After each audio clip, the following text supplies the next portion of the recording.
Olá, vamos conhecer um pouco sobre as bactérias.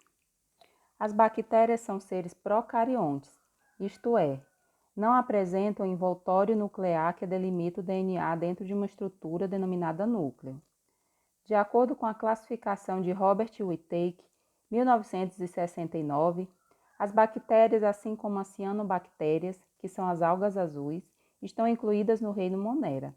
Em 2003, Thomas Cavalier Smith propôs uma nova classificação, reconhecendo dois domínios: o domínio procariota, que engloba os reinos Archaea e Bactéria, e o domínio eucariota, que envolve tanto os seres unicelulares como pluricelulares.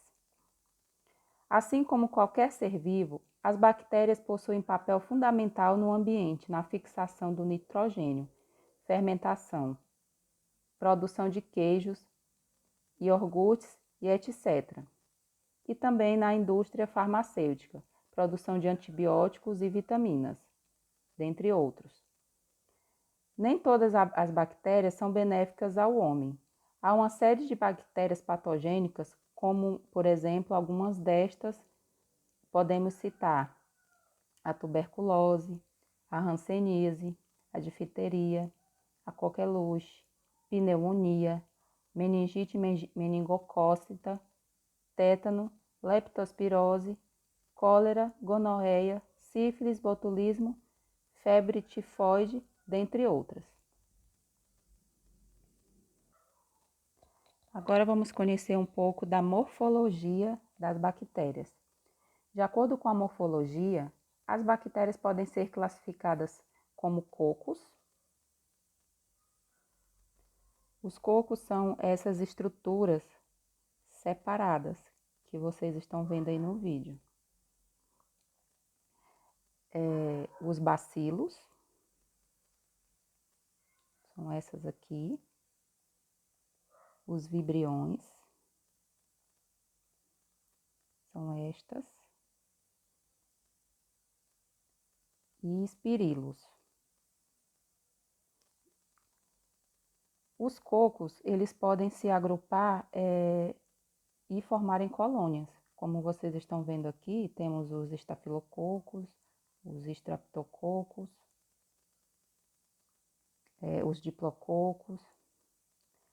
E quando enfileirados, eles formam, né, os estreptococos, como eu já citei. E em cachos, eles formam os estafilococos. E temos também uma bactéria aí, como vocês podem ver, que é a bactéria flagelada. Flagelada porque, como vocês estão percebendo, essas estruturas que estão na bactéria, que parecem, modo de dizer, cabelos, né? Na verdade, são os flagelos, por isso que ela é uma bactéria flagelada.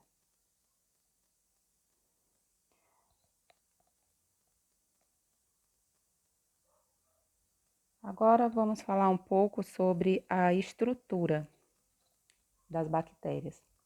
A membrana plasmática ela pode formar invaginações, que são denominadas mesossomos, onde se concentram as enzimas respiratórias.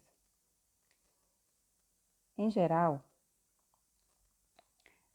as bactérias possuem um envoltório rígido, que é denominado de parede celular, exceto os micoplasmas, que recobrem a membrana plasmática, sendo constituída de uma rede de peptídeo ou lipídios, que são ligados a polissacarídeos chamados peptidoglicanos ou lipopolissacarídeos, LPS, respectivamente.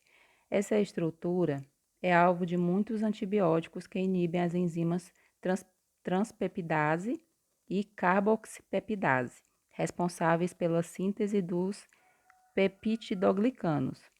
Além do mais, o LPS é uma endotoxina que gera severas respostas imunológicas nos hospedeiros. Há ainda bactérias que apresentam ao redor da parede celular uma estrutura denominada cápsula, formada por proteínas e polissacarídeos, que confere adesão e proteção a esse micro-organismo.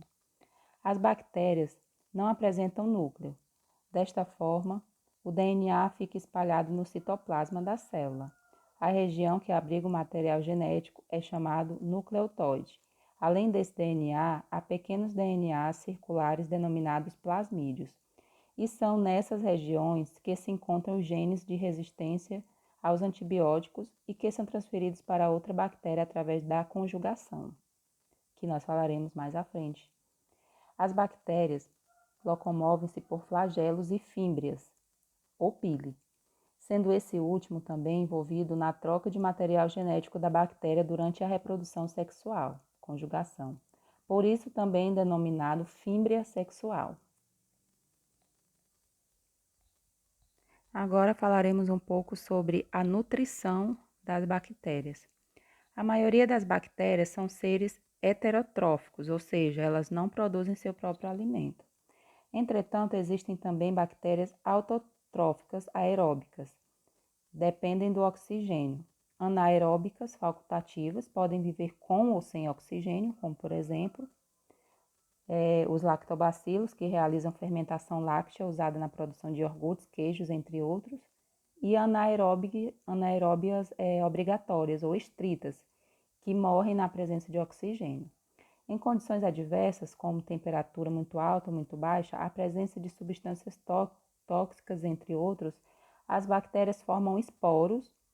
Os esporos são estruturas latentes com metabolismo reduzido, parede celular resistente e pouca água no citoplasma. Reprodução das bactérias. A principal forma de reprodução das bactérias é por divisão binária.